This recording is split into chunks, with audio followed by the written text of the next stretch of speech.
Hi, I'm Karel, and no matter where you're watching this video, you can always watch it at radiokrl.com. That's radiokrl.com. Welcome to the new digs, the new studio digs, new lighting, new projection, new everything here. Geez, I'm almost going to be Bill Maher here in just a minute. I wanted to make this video because today is May 16th, 2008. May is typically a sad month for me. It's the month I lost my partner of 7 years, Andrew Howard. You'll see him. He's the redhead that keeps appearing behind me. And know that I'm here at Park Howard in our home. If you hear any dogs barking, they're ours. And I say ours even though he's been gone for 7 years, because yesterday I really thought of him a lot. And yesterday is when the U.S. Supreme Court, when the California State Supreme Court pretty much decided that gays and lesbians were protected to the Equal Protection Clause of our state's Constitution. This, of course, has upset many people because they feel that the will of the voters has been overturned. In 2000, a bigoted amendment called Proposition 22 was on the ballot here. It passed, outlawing or defining marriage as between a man and a woman. That was a civil rights issue, and I think the Supreme Court of California agreed with me when you say that, civil rights issues are not up for a vote. I mean, if, the middle of the country decided to put slavery back on the ballot, and it passed, as it would in some states, would we accept that? I mean, let's be real. It was in 1967 when interracial marriage was finally allowed, and all of these arguments made about same-sex marriage were made about interracial marriage at the time. Did society collapse? No. Massachusetts has been letting people get married for years. Has society collapsed? No. The religious right, who claim to care for people, are going to spend millions of dollars in California this election year trying to make this a wedge issue, when they could spend that money this year more than any on the poor who are rioting for food in so many countries because of gas prices, because of the unavailability of corn, because of us buying it all up for ethanol, because of so many other reasons. How about sending them some food? Millions of dollars would sure help them.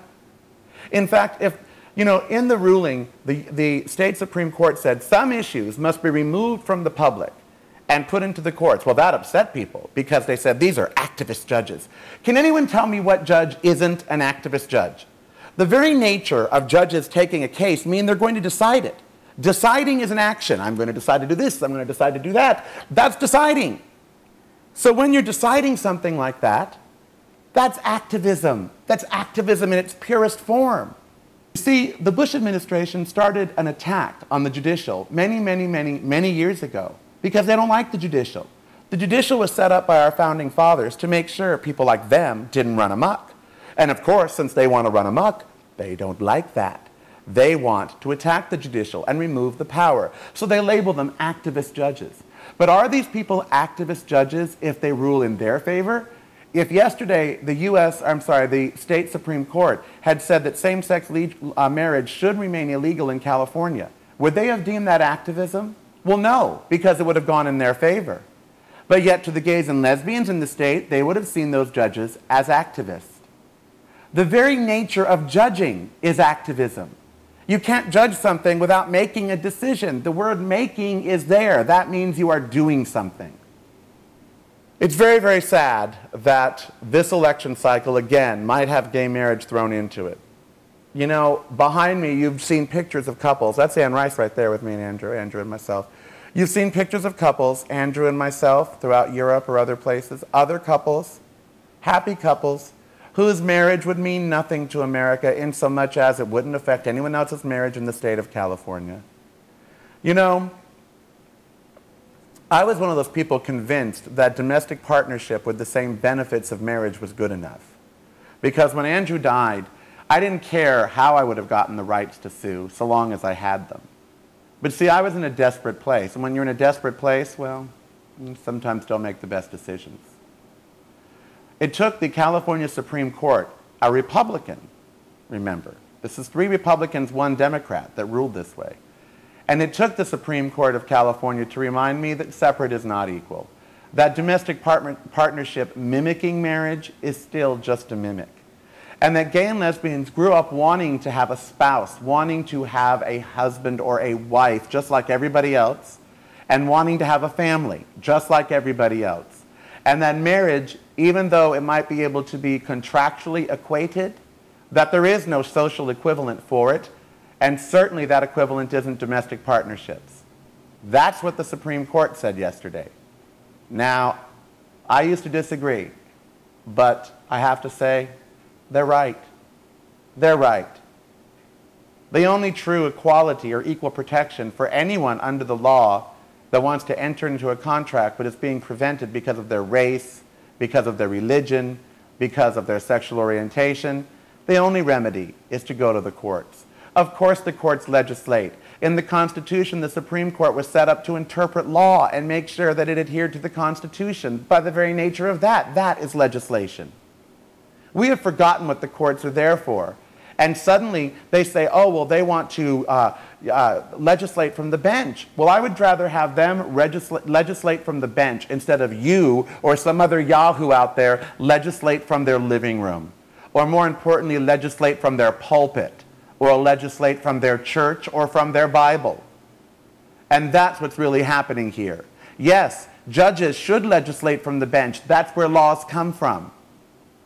And no, reverends and Christian organizations shouldn't legislate from the pulpit. I'm going to Long Beach Gay Pride this weekend. I'm going to do video of it here on the website. Why? Why? Because it's the first Gay Pride Festival after this ruling, and I haven't been in 7 years. And this time, I feel like there's something to celebrate.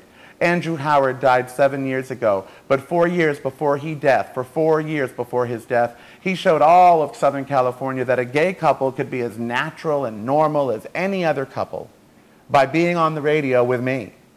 When he died, and then I amended this AB 25 and AB 205, when the judges said they believe it was the legislature's intent to expand domestic partnership rights, well, obviously they were right. Every gay or lesbian that's been oppressed has a part in this ruling. Andrew Howard, you have a big part in this ruling. And I wish you were around so I could ask you to marry me and you'd give me a ration of shit about how, I don't know that I want to marry you and I don't see a rock on my finger. But at the end of the day, you'd say yes. I hope the gay community is ready for marriage. I was once. And if I ever am again, it's nice to know that in my state, they're not going to say no. Bravo to the Supreme Court of the state of California.